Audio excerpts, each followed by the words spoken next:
प्यारे प्यारे बच्चों, कैसे हो? मैं आशा करती हूँ कि महाराज जी की दया से आप सब स्वस्थ हो गए, ठीक हो गए। तो मैं भी अपने बचपन की एक घटना आप लोगों के साथ शेयर करना चाह रही हूँ।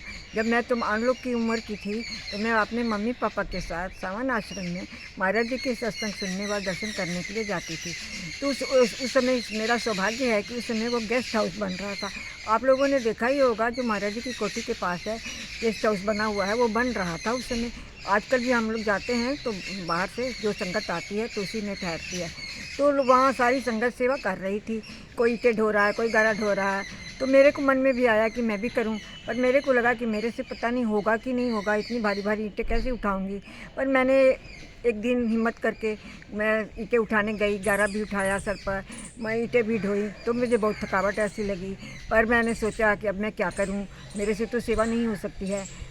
परंतु महाराज जी ने जब दोपहर को हमें प्रसाद दिया, प्रसादे का आपने कर कमलों से दाल दी, तो हम खा के एकदम बहुत स्फूर्ति हो हमें आ गई और हम बहुत अपने आप को रोमांचित हुए। वो घटना मेरे को अभी तक याद है और मैं उसको भूल नहीं पाती हूँ। वो क्षण जो महाराज जी के साथ हमने बिताए वो अस्मरणीय हैं, वो मैं भूल नहीं पाती हूँ।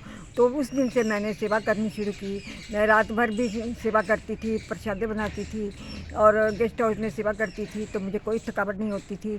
तो अब मैं अपने घर में भी आकर जब मैं काम करती हूँ 10 मिनट आधा घंटा तो मैं थक जाती हूँ, परंतु महाराज जी की काम करने में, सेवा करने में, कोई भी मिशन का काम करने में या किसी गुरुद्वारे में या मंदिर में कहीं भी मैं सेवा करने जाती हूँ तो मैं भाई अभी तक नहीं थकती हूँ।